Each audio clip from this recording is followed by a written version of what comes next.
台风还没来，原本就斜滚滚的台湾热爆，外围环流先吹起东风，过山全降作用，新北市三峡午后飙出40.4度，桃园39.8度，五股有38.9度。凯米台风暴风圈扩大，发展成中台，星期三、星期四2天最接近台湾，持续的朝北北西北方向前进，逐渐的接近台湾东南方的近海，紧接着会改采一个比较偏向于西北的方向，逐渐的朝台湾东北角的陆地前进。那预计在24号、25号将会是这个台风最接近我们的时候。各国预测路径持续西偏往南修正下，日本气象厅已经预测中心将从宜兰登陆，气象署则预测中心从东北角登陆，再从北海岸出海。暴风圈的侵袭几率，除了南部地区外，都在受影响的暴风圈范围内。苗栗以北、花莲以北7个县市，几率都脱80%。换句话说，都可能达到停班停课标准。那依照目前的路径来看的话，台风对于中部、北部、宜兰的影响，还有包括马祖的影响是最大的。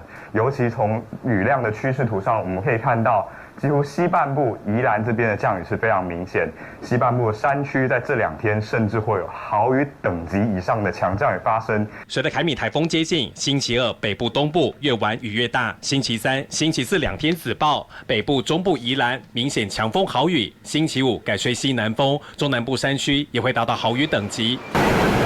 凯米台风步步逼近，预测路径不断西偏，强风骤雨巨浪恐怕会更加显著且剧烈，甚至连中南部也不能掉以轻心。东森新闻生活中心在台北采访报道。